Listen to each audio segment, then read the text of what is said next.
Are you ready to uncover the real stories behind successful entrepreneurs? The Success Tax Podcast explores the trials and tribulations of entrepreneurship with eye-opening insights from the entrepreneurs themselves. Join Eric Green and Tony Carter as they dive deep into the highs, lows, and hidden costs of building a thriving business. Get ready to revitalize your energy and unlock tremendous wins on your entrepreneurial journey. Everyone, thanks for joining us back here at the Success Tax Podcast. I'm Eric Green. I'm joined by Tony Carter, my co-host. We are continuing our adventure through G.A.M.E with Dr. Rick Wells. Dr. Wells is back.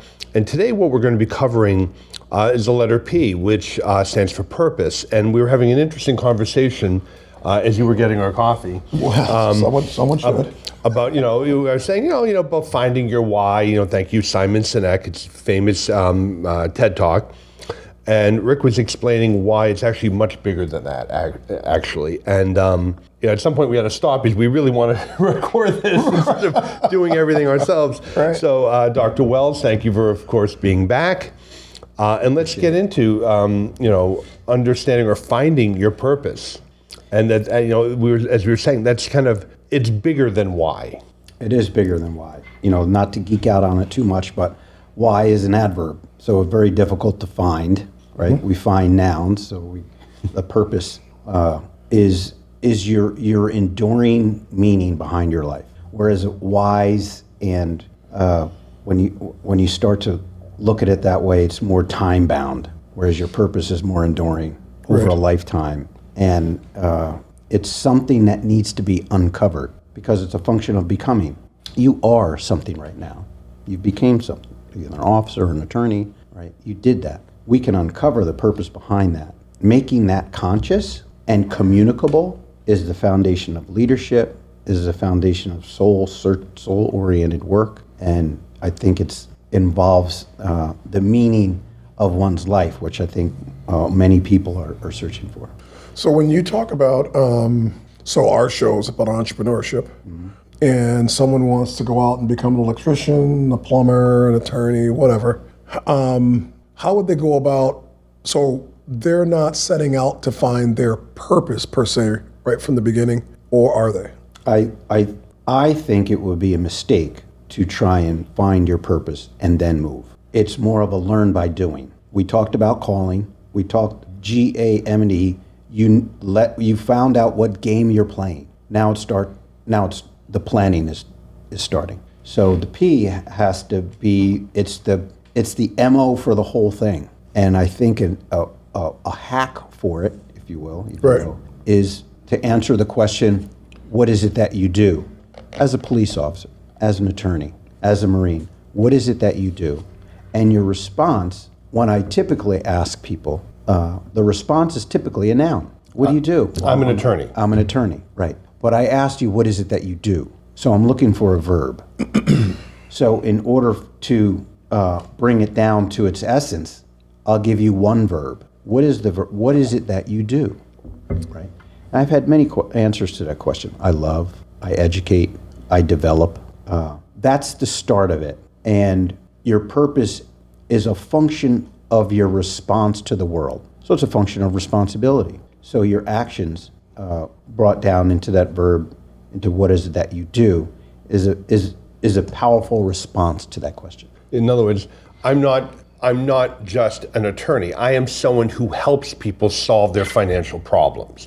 You're someone who helps people plan their financial life to accomplish whatever those goals are, versus I'm a financial advisor. Right. I'm an attorney, or I'm a police officer. What are you? A police officer. I serve and protect the community, right.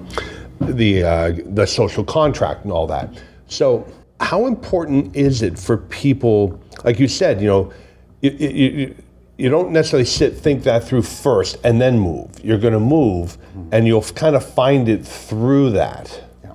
I like that approach very much. Now, one of your passions is working with young families in this as a financial advisor, right? Helping them map out their future and really relaying the importance of that planning process. Right. How does G.A.M.E. fit into that? Specifically, the P.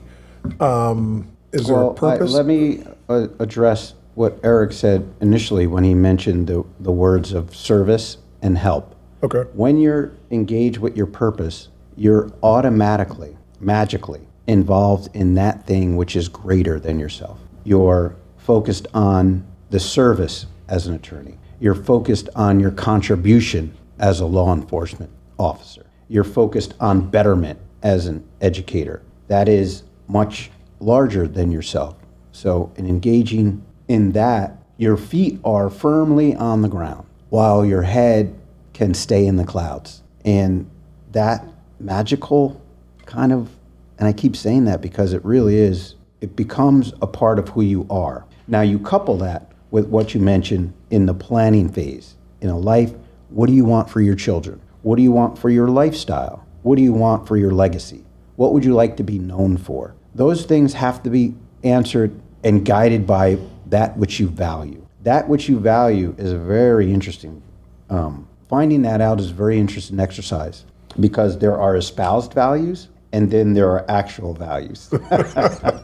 I think you put me through that exercise. Yeah, right. So you can tell me what's important to you, and you can say education, family, and there's the five. There's the coaching wheel, your work, your relationships, your health, your spirituality and faith, and your finances, and then it's how you spend your time and attention. Your values are a function of your time and what you give your attention to. So you can tell me what's important to you, and then all I can say is, well, let's open your checkbook.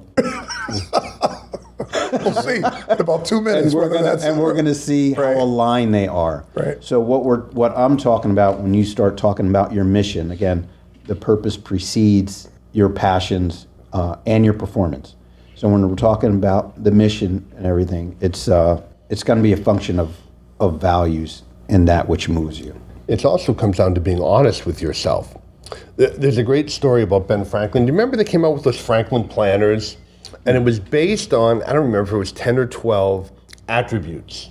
Yep. And apparently the story goes that this is based on Ben Franklin writing down the 12 or 10 or whatever number it was that he thought were important. And a friend pointed out modesty is not, humble, is not on the list. So Ben Franklin wrote it down. Then I think a week later saw the friend again with the list and it was gone. And the friend said, "Why did you take it off?" He wasn't a modest man. He was a showboat in his time. And look, brilliant guy, and that's what but he was honest with himself. It's not me. I'm not a modest guy. Yeah. But I'm reminded, now this is really getting off, Fletch too, Chevy Chase. At one point he said, "It takes a big man to admit when he's wrong. I'm not a big man." And that's, you know what? Okay, kudos to you. You're honest with yourself. Yeah. Yeah, but the autobiography of Ben Franklin it's a short book, and he does go through that exercise, and then he scraps it. Yep. And, but he also mentions in that book the junto, which is the start of the mastermind groups, and the mastermind groups was a small cadre of people. I think it was no more than 12 or 16. And each of them took a problem or an issue that they were working on, went away, and then came back a month or so later, and then moved the whole group forward. So you can see out of that, I don't know, an actual representation of purposes. It's not all encompassing. It's your contribution to this life. Amazing. Yep, no. I'm wondering how many people never find their purpose. I think you could function day to day, right? Because there's this idea that you have to survive, right? Otherwise you're going to be I'm wondering if, those people, and we know them, people that are miserable, they didn't like what they did, they're kind of now at the end of their career, and they're just unhappy. And it always struck me that those people never found their actual purpose, because what I find interesting is I wouldn't tell you that I went into being an attorney to educate and help people. I went in because, well, it seemed like a decent job and you could make some money at it and all that. Mm-hmm. But in reality, what I found is I liked the educating and teaching my clients, solving their problems, which led into tax rep, which now has led into this. I mean, but you're right. I moved first, and it kind of found that as I went through. And I'm just wondering how many people never find it. It's, if I may, because I think for me, it's a function of reflection. So an area in my life where I sublimated being an educator was parenting my 4 children. And in parenting them, I reflected on my own experience as a student, an athlete, as a scholar, as a man of faith. And I was like, okay, this went well for me. What would I do differently? And how can I show up better for my children? And through that questioning, my answer was, I'm going to raise scholar athletes. So what that allowed me to do was interact with my children in such a powerful and meaningful way to me, and influence them in a total way that I desired. I can tell you, going through that process and parenting my children and seeing them on the other side is why I'm speaking to you right now. Because I know it's a pathway for at least me, and it could be a strategy for others, to engage in such an important part of their lives in a meaningful way where you can look back and say with confidence, with faith, with confidence, that I did the best I could. I was just thinking about what Eric said about you kind of go into something like being an attorney, right? And then in that process that you're talking about, you realize the things about it that you most loved. Mm-hmm. And I was thinking about the state police department, which is really my background. And it was enough to just get there during those days. And I was honored to be there. So I felt that, but I don't think I really had purpose in the beginning, right? It was like, okay, I'm here. And then it makes me think about the I am we spoke about. Mm-hmm. And in that particular agency, there is something called the Code of Honor. And the first line is, I am a Connecticut State Trooper, a soldier of the law.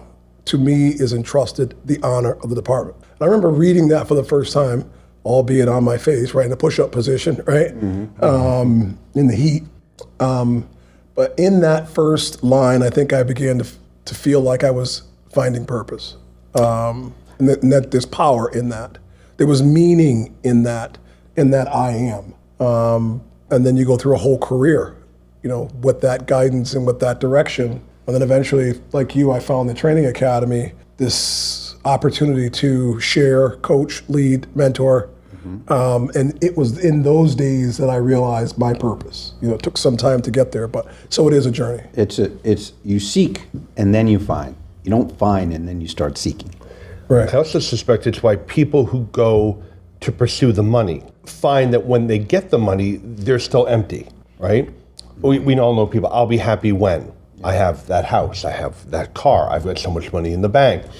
And then they get there, and that has no purpose. I mean, it just is. And in many ways, it's sort of, I don't want to say bankrupt. Whatever your issues were, you still have. I mean, it didn't, you haven't, I don't know that you've fed your soul anything beyond just, listen, finances are one of the 5, sort of pillars. Yes. But it can't be the only one. No. Otherwise, you got a one-legged stool, which is, what do they call that with the wheel? The unicycle? Yeah, you better keep pedaling because it's not going to work out. Yeah, that's not going to work out well. Well, it is powerful, and I think you're both.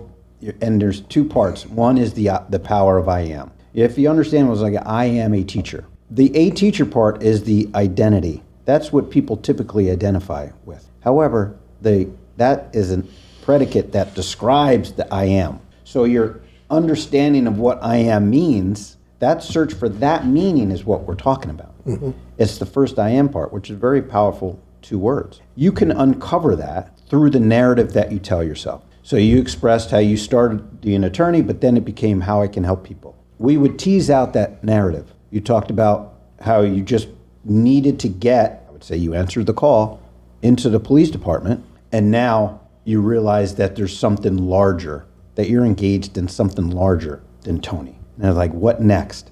Well, you explore the narratives. So I like the stages of life. Okay, so if you educate and help, great. Give me an example or an anecdote, narrative of someone who exemplified helping from the ages from 0 to 10. We'll tease that out. Give me an example of someone who was helpful to you in those high school years from 10 to 18. Explore that narrative. From 18 to 40, when you're out there slaying the dragons, who is the vision of helpfulness for that in your life? And then 40 plus, 40 to 65 actually, and then 65 plus. Give me an example. So, and to take that further, not 65, however, I saw what Andrew Carnegie did for his contribution to society. And he's the one responsible for the public libraries. Okay, that puts it in context. Is that what I would like to be known for? And you start following that trail. And it's an amazing journey. And it's a journey. It's up the hill. We're going to keep that going. It's a challenge uphill. It's not sliding down the hill. It's the challenge up the hill. And then once you get to do this work, you understand that it may seem like a burden, but when you understand what your purpose is, the burden becomes the point. It's the thing sought after. You know, for anybody who's worn a uniform or who's had a very meaningful first career, purpose, that P, it's really interesting because if you're not careful, you'll tie your purpose specifically to that uniform, that patch, that thing you first gave you a sense of meaning, right? It is. Yes, that's a powerful pull. Put in and becoming a Marine, and with all of the tradition and the honor that goes with it, it's almost a packaged form of purpose. However, I am a Marine. It's still an identity. I would argue that you're not that thing. That's an expression of who you really are. So key. So for me, it was service to this country and its ideals and its ideas I found that was the purpose. And I sublimated it through such a powerful organization, institution, and identity of Marine. To this day, it's beneficial.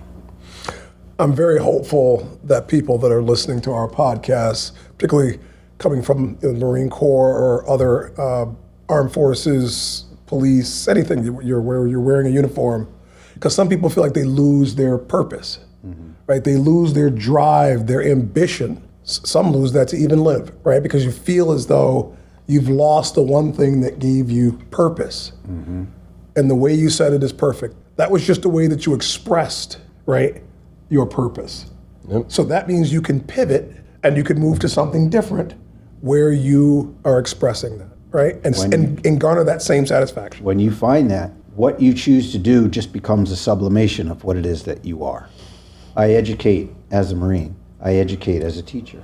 I educate as a financial professional. I educate as a tax attorney. That's who I am. This is what I do. I'm about that life. But it's not that. Right. It's that which fuels it. Well, I think that we've pretty well covered it. Unless you want to add more to that. No, in fact, I'm wondering for the folks listening and watching, if they're on YouTube, is have you found your purpose? But if not, sit down and give that some thought. I mean, you obviously are doing something. Where are you going? What is it that's driving you? And I also think people might find that, if in fact that's my purpose, there are other things I can pivot to that might be more fulfilling. It might be more financially rewarding. If I know that, I've realized I want to educate and help people, can I take that into other positions and accomplish potentially even more? So, we've covered a few of the letters of game plan, and you and I talked about this yesterday, and Eric and I talk about it. We've got to get to a place where people can find you, right? Maybe people want to have a conversation with you about this. Instead of messaging us. Right. Is there a place where people can meet you? Is there an email, or we're most certainly going to put a link on this at some point. Fine, I'll give you the email and the contact information. The best contact me. Okay. Yeah. Right. Wonderful. Demonstrates commitment. Find me. Yep. Yeah. If you're really serious, you'll find me on your own. Right. Not hemming and hawing. No, we'll put that in the description. So, you can go look at the description. You'll find the best way to contact Dr. Wells. Thank you again. And I think we're going to move on. The next episode is going to be about The letter L. learning. Absolutely. Thanks, everyone, for watching. Till the next time. Thanks for listening to the Success Tax Podcast. For more valuable insights on the entrepreneurial journey, be sure to visit thesuccesstaxpodcast.com. We'll see you next time for another dose of entrepreneurial wisdom.